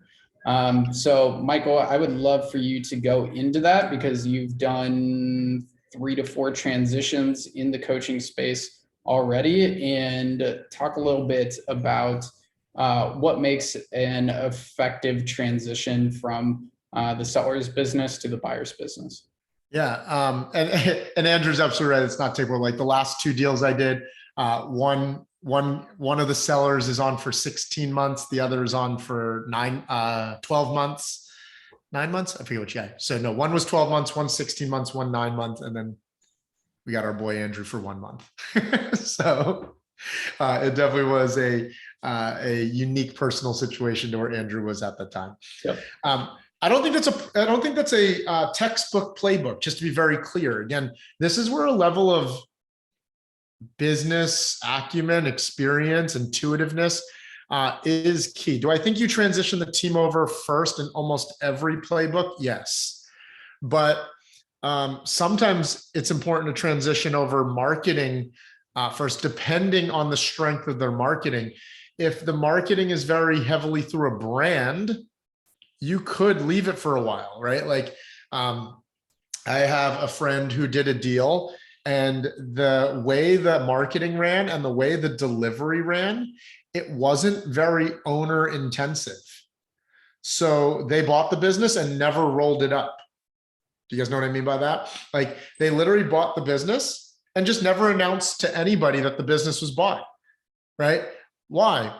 Because again, to clients and to sellers and to clients and to the marketplace, the seller was so uninvolved at this point, nobody would have known the difference. So the owner is now the owner of the business, but is a silent behind the scenes owner. So every one of these playbooks can be a little different is my point. Okay. Another deal that I just did, they didn't have a back end offer like Andrew's business. It was all front end 90-day programs. So if we didn't get their marketing up and running under my brand and under my name, the value of the deal would have fallen apart very quickly. So we actually did transition of their team and transition of their marketing at the same exact time right away. Then when that was all stable, we then transitioned their clients. Part of that owner's consulting agreement is that even though he had handed off the management of the company, he had to stay on and keep managing the delivery of the product until we were ready to transition the clients over, right? So that's what I mean by like, there's many different ways to structure this type of stuff. And it's oftentimes based on the business itself, as well as what they're merging into. Yeah, so. Awesome. What are some tidbits on making it an effective transition when you are communicating with the team, the clients, and marketing? Our business, compared to the example I just shared with you, where someone could buy a business and never even tell clients and no one would know the difference, because that's more of a service. It's more of a product-based business that guy was referring to, versus we are more of a people-based business. And so, yeah. So anyways, that's relevant. So to kind of answer Nick's question and kind of answer Andrew's question at the same time, there are 3 keys in my opinion: honoring culture, honoring relationships, and who you're being when you show up. Like, so let me explain a little bit more, right? So honoring culture. First of all, I think that's something that should be evaluated even before you make the deal, right? I've talked to billion-dollar merger and acquisition people. I was involved with Ty Lopez and some of them buying Models and Radio Shack and all that type of stuff. And culture, we know this about business, right? Culture eats strategy for lunch. Well, there's sometimes where culturally it's just not the right fit to do business, even though on paper everything looks great, right? Even though on paper everything looks great. Maybe, yeah. So anyways, you get the point. Cultures, if they don't align, might not be a fit. So honoring the culture as you're stepping in. Maybe they ran meetings a certain way. You're used to you running them a different way. I'm not saying you change who you are, but you also don't necessarily show right up and go, guys, I don't care. I used to do things like this is how we do things now. There's a proper transition period of integrating culture of what people are used to. Number two, managing relationships, right? And knowing that there are phases of relationship development. What I mean by that, like whether you study John Maxwell, and John Maxwell has the 5 levels of leadership. How many of you are you familiar with that? There's the 5 levels of leadership, right? And that is permission, right? People give you permission to lead them just because you're the new buyer, but that's not enough to have influence. Then there's the next phase, and there's the next phase, right? So it's like honoring the stages of relationship building. Yeah. Right. So honoring the stages of relationship building as far as growing. And then number 3, how you show up, right? Like for me, I don't show up during these mergers from a place of I'm the new owner and you're going to all listen to me now because I'm the freaking, right? That could be a way to lead. And maybe for certain organizations, that is the way to lead. The organizations I have built, which are very intellectual, heart-centered, caring, impact-driven human beings, I make sure to also show up from a place of I am an equal of yours.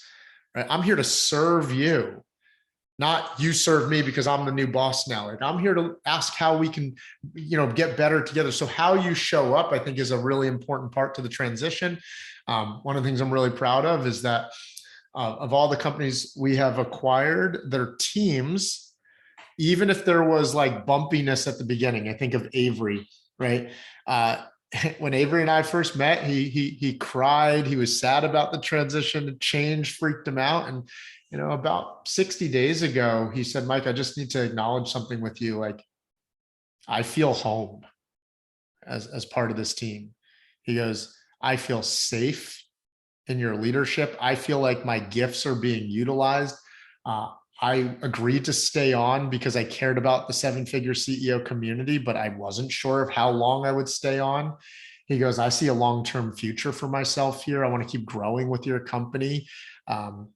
So when handled properly, we remember first and foremost, mergers and acquisitions look like they're about the, if all you do is write this down about transition, this one thing, I'll end with this. While in the business sense, mergers and acquisitions are very much about the numbers.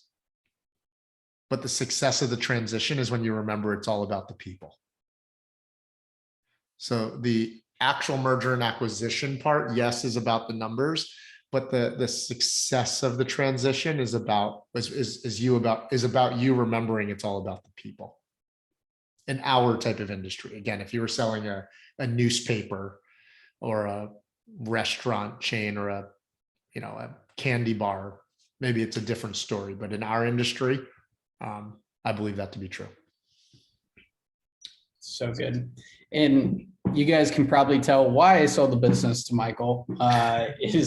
The biggest thing is just the energy, how he shows up, how he honors people, how he pours into people.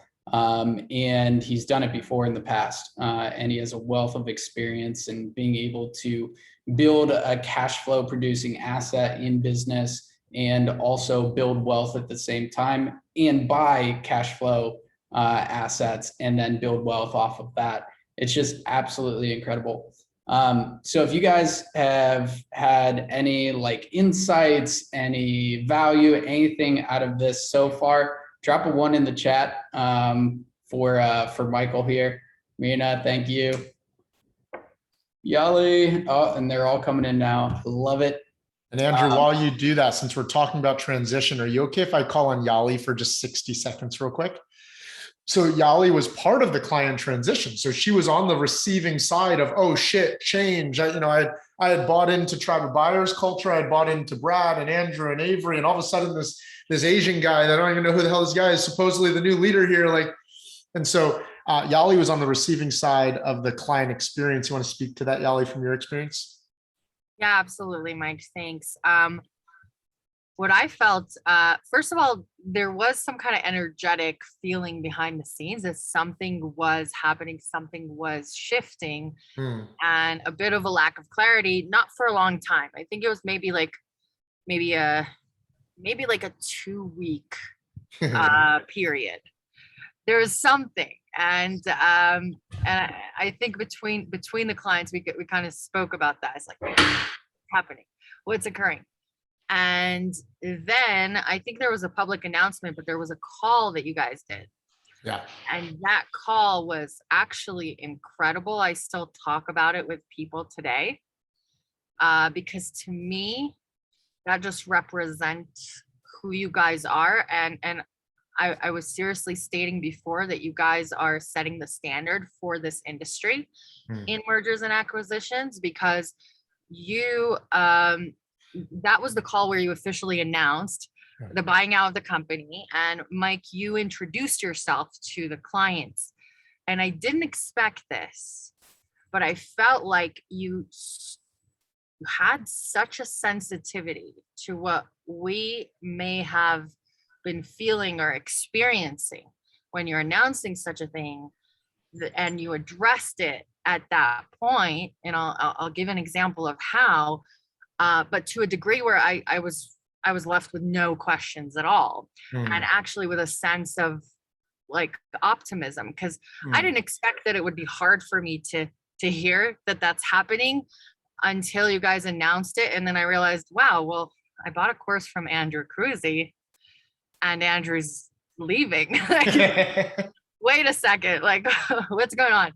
And I remember you introducing yourself, and one of the first things you said before giving us this crazy impressive download of who you are and what your experience is you actually stopped yourself there and you said, I'm not here to impress you or to, give you the list of things that make me who I am. I'm here to show you.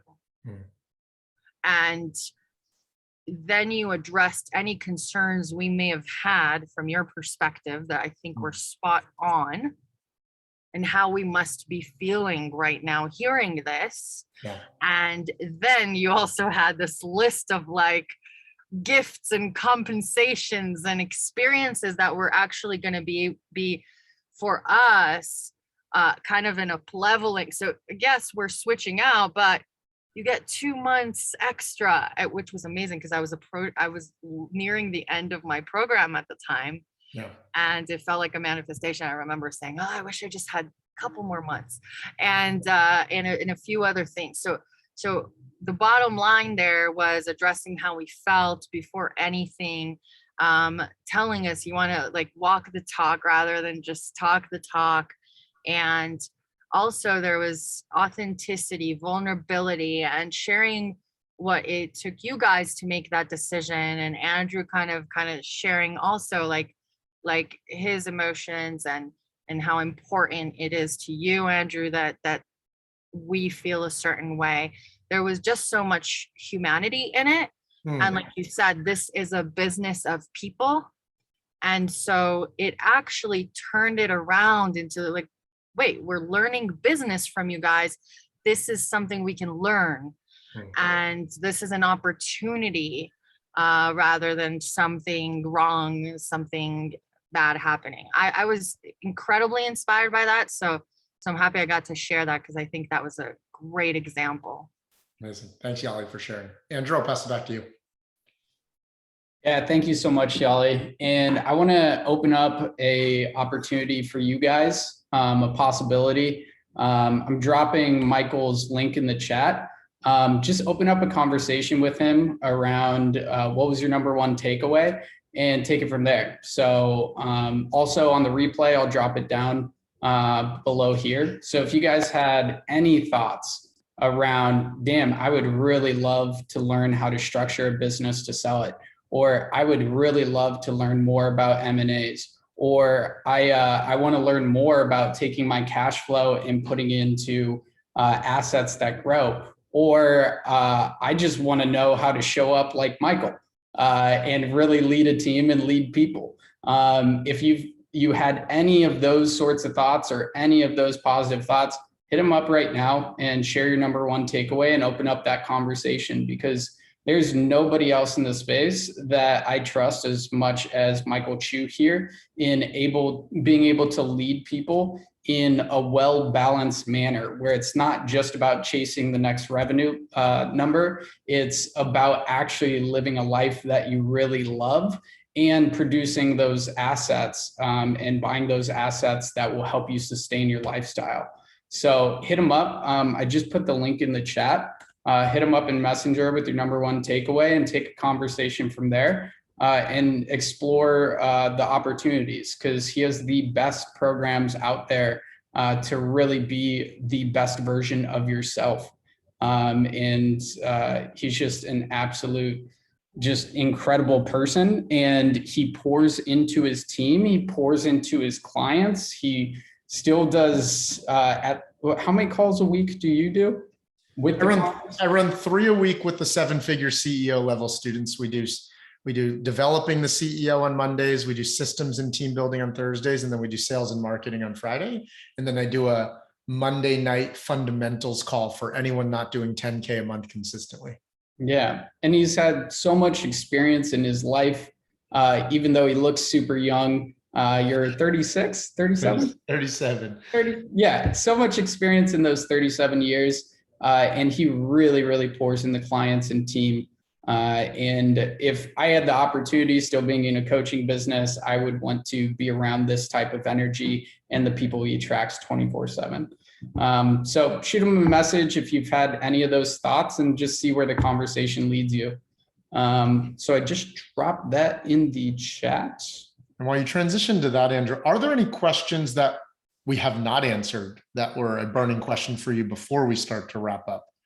Anything still lingering? I would want to, if we're able to answer any questions for you. Yeah, we got time. And I think Michael has a hard stop at the top of the hour. Feel free to unmute yourself and share your questions. Mirna, feel free to unmute yourself and share. Hey guys. First of all, let me see if I can see you. Thank you so much for, this was really an awesome masterclass. Hugely enjoyed it and very grateful. So I have a question about future value. And there's a reason why I'm asking this, because my company is from Croatia, which is, I don't know if you know where Croatia even is. Game of Thrones, Dubrovnik. Our creative director lives in Croatia. Where? Yeah. In Split. Oh, nice. All right. I have a question because I want everything that you guys covered. I absolutely resonated with, like, being ready to move on, having the next idea, what you want to do and whatnot. Now, my biggest problem coming from Croatia was always to collect money. And I know it's super hard for people to even understand the idea that you don't have Stripe or you didn't have PayPal. So how do I, on the other side, what I was focusing more on was assets. Facebook, customer list, having an awesome courses, programs that are second to none. But if you look at the business from a side of profit, it is very low. It was always around 100K in revenue. Profit was like 8, 9K at the end because the taxes are super high. The reason that is because none of the software was available for me. For example, like ClickFunnels, there was nothing to connect it with. I had no ability to use any type of affiliates. So it was just super hard to collect money, which didn't generate any passive revenue. But the future value of the business, if somebody had these assets, like they can build funnels, they can build upsells, they can do affiliates or all of that stuff. How do you approach a conversation with the buyer with a specific technical issue that was the reason why the business was not more profitable? Because Yeah, I think in that comes up during the, so if I'm understanding you correctly, so you have a business that, and if these are real numbers, you have a business that does a very healthy amount of revenue, 7 figures in revenue at 100K. Your challenge or your concern, annually, that was 100K annually, because it was, if I did more than that, the IRS in Croatia, first of all, it was hard to collect actually getting the money. got it, Secondly, the IRS would be like, oh, you're a fraud, like you need to go. got and it. So you do 100K annually, but your profit margins are 10% or less. And so what I'm hearing is that your concern is if you were to even ever try and present this to a buyer, one, you would hope to not get the valuation based on 8K in profit, because then they'd buy the business for 16 actually, grand.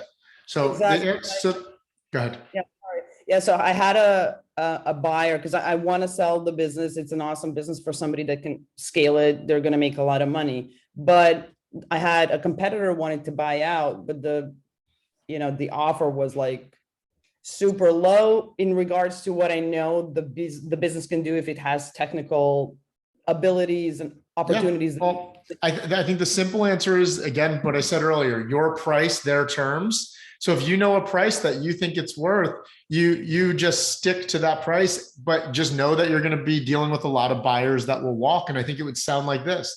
Hey, the business does 10% profit, but here's why.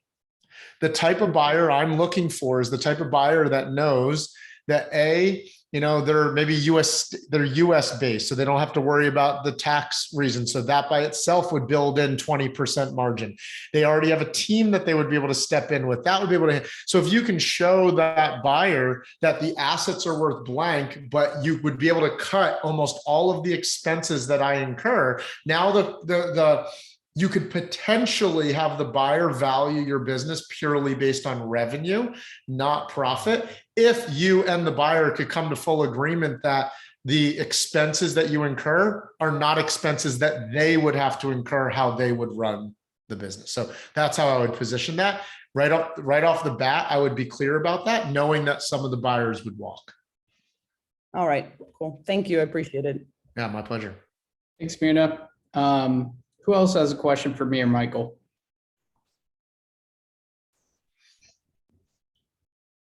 Oh, I got a quick question. Oh, Dave, we can't hear you. We're going to jump to Nick, and Dave, if you can fix your audio, we'll take your question next. cool. Yeah, I had a question around like time commitment and stuff. Like Michael, you seem like you're pretty busy running like a few companies and stuff like that. So I'm curious, like, how you even structured or figured out the time to be able to, do the research, look into purchasing the company, actually going back and forth and doing the negotiations and whatnot, or is that something you outsource? Or I'm busy, but I'm very intentional with my time. So for example, every single day in my calendar, I have at least 1 to 2 hours for just thinking and planning time. Right. And so like my calendar is built out, right? Because the higher you rise, the more you're paid for your energy and your ideas, not your effort and your strategies. Right. And so every single day I have time blocked off for just thinking, planning, analyzing deals, stuff like that. So I didn't necessarily have to find the time. However, if it required more time outside of my normal cadences, it just sounded like this. Hey, Kayla, there's a deal. Kayla's my partner. There's a deal that I'm looking at right now. So I just want you to know for the coming weeks, there might be a couple evenings where I need to put in a couple extra hours. I just want to get your support around that. And so I just get enrollment from my loved ones around me that I might be choosing. I'm never a victim to it, that I'm choosing to use extra time to evaluate deals like that. okay, gotcha. Okay, cool. Yeah, I feel like I'm at the point in my business now where everything feels hectic 24/7, and it, like, even thinking about going down that process, because you kind of gave me the idea. So like I run a SMMA program, and one of the things I've been contemplating for like a year now is starting a white label to be able to help them run ads and things like that. And then you just kind of gave me the idea, oh, why not just go purchase one? But even adding that just sounds kind of hectic in itself. Yeah, or even right before this, I can't name the name, but the call I was coming from right before this was to potentially purchase a sales recruitment agency company, right? Kind of like a Cole Gordon style, sales sniper style company. And that's the call I was on right before this. But to answer your question, why I share that is because it's important that you know two things. Okay, so two things. You know what your strengths are. So for me, I lean heavily on my team and my system. So I'm able to find this time because, like, for example, I was on vacation for 10 days before this week. I got back on Monday and I said, team, what did you guys learn this week? And two of my managers said, we're just reminded whenever you're away of how little we need you. We like when you're around, right? We like your energy, your vision, like, because Andrew mentioned at the beginning, are you building a business forever? Like, I have a 10 and 25-year vision for Champ Dev, right? Where we are the premier gold standard service, not just a coaching and course company, but like a coach could come to Champ Dev and have their copywriting written, have their messenger taken care of and sales taken care of. And all they do is the coaching, as an example, live events. So point is know what your strengths are. For me, it's the systems and the team. But number two, Matthew Kelly has a great book called Off Balance. And he studies successful people, and he finds that when we are most fulfilled and we are most successful is actually when we go through seasons of being off balance, right? Like, if you think about Tom Brady winning a Super Bowl, he goes through a 6-week period where he tells Giselle, I'm not going to see you for 6 weeks because the playoffs have started. He's completely out of balance during that period, but yet he could argue he's most fulfilled during that season. Right. So what's my point in sharing this? If I know I'm going to purchase a business, I then talk to Kayla and my team that we're about to go through a 30 and 90-day season where we're going to be completely off balance. And I get my team's buy-in. I asked my team during this most recent acquisition, I said, while it'll make me more money, if I don't have your guys' buy-in, I'll say no. So tell me if we're not willing to go hard for these next 90 days. Right. And they all said, we're in, let's do it, because they knew it opens up opportunity for them as well. But yeah, I mean, there are times where I maybe work a little harder than normal, but I prepare myself for that to be off balance. Got it. Okay. Yeah, that's super insightful. Thank you. I grew up as a fighter. So, and then we'll go to Dave.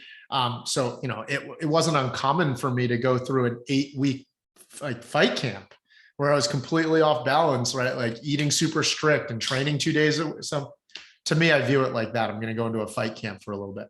Yeah, I used to compete in boxing, so I fully get that. Yeah. So you get it then, weight cut and prep and all that. Yeah, totally. Yeah, all the sparring that goes in prior to, fully understand it. Yeah, for sure. Cool, Dave? man. Thanks so much. My pleasure, man. I think my question was, what was it about? I know you resonated with Andrew's culture, but what was it about his numbers, or, at what point do you think someone should start to consider like that it's realistic to sell your company? Like, how much in monthly recurring revenue do you think someone would have to be making for it to be an attractive offer?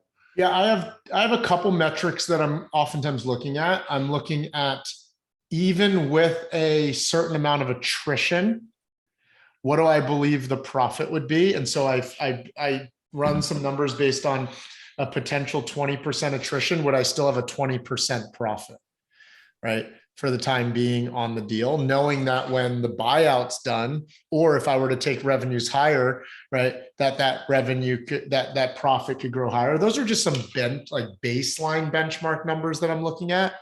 To answer your question, yeah. As far as knowing if the numbers are worth it, like what would the profit margins look like once I acquired the company? If we were not to retain this amount of team, then you start to look at, Dave, certain things that are duplicate expenses, right? Like, all right, you're paying 10 grand a month in ads to grow for audience growth. I'm paying 10 grand a month already to a different group. Maybe we just merge the group together and both of us don't have to spend 10 grand. So you look at what expenses start to get cut as a part of the merger as well when you're looking at the numbers. Mm-hmm. Did that answer your question? Yeah. It answers my question, I guess, to a certain extent. But like, is there a certain threshold that you look for that someone is earning, in profit margin over X amount? 20% is 20%. the number I try to look at. So there's some buffer. Like, again, a company came to me 5 months ago. They were doing 200K a month, but Mhm. they were profiting in the single digit percentages. And I didn't think there was enough. There wasn't enough expenses that I was going to be able to cut because of team and other things like that. Like, their strategy was very heavily reliant on massive ad spend, and heavily team intensive, and not team that I would have been able to just roll into my existing team. We would have had to keep 80% of their team. And so it was a no, even though it's a very well-known brand that if I said it, almost all of you would know the brand. All right. Thank you. Yeah. Awesome masterclass, guys. Thanks a lot. Cool. I have 3 more minutes, Andrew, if there's time, if there's one more question or someone else wants to chime in. Cool. We can take one more question, and just want to mention it one more time for all the value and all of the answers that Michael has provided here. Shoot him over your number one takeaway from this masterclass on Facebook. And if you guys have thought at all around any thoughts around, Michael knows what he's talking about, open up a conversation with him, and I'll drop it down below. And also on the replay, I'll drop the link down below to hit Michael up as well. So, Yeah, can we build my business to be sold? Let's, we could coach you in that direction as well. Yeah. Anybody wants to open up around that? We got space for one more. So who wants to be selfish and take that spot? It's good to be selfish. It's sometimes good to be selfish. Sometimes. Any other questions? So I would end with this. Take some sort of action from this. I know that sounds like some typical shit you'd hear on a masterclass, but really think about it, right? If you want to become a buyer, right? If you want to become a buyer, think about what action steps you could take. Could you write a post that says, like a Five Guys post, I'm looking for, or I'm on a mission to buy blah, blah, blah. Like, maybe you write a post. Maybe you start putting it on the ears. Maybe you start affirming it as part of your goals. Maybe you start meditating on it. I don't know what your action step is, but if you want to be a buyer, put it into your consciousness. Take some sort of action around it. If you want to be a seller, maybe it's putting your financial package together. Maybe it's starting to look at your business from a place of really knowing your numbers.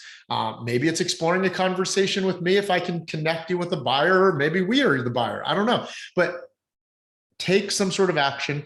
If it's simply educating yourself on mergers and acquisitions, message me, follow Cody Sanchez, good friend, right on Instagram, but like, take some sort of action leaving here versus just consuming a bunch of information. Andrew, final thoughts? Yep. Do that. And if your heart feels called to it, I'm going to drop the Facebook group down below that we actually transitioned from Tribe Buyers to Champ Dev. If your heart feels called to it, drop in a post what you thought about this masterclass or a video. It'll help you retain the takeaways and what you learned from here. It'd be really awesome. Help you guys out, help us out as well. And I just want to thank all of you guys for showing up, playing full out, asking amazing fucking questions. And love to see you guys around. So, Michael, thank you so much for being here and sharing your wealth of knowledge. And yeah, we'll talk soon, guys. My pleasure. Have a great weekend, everybody. See you guys.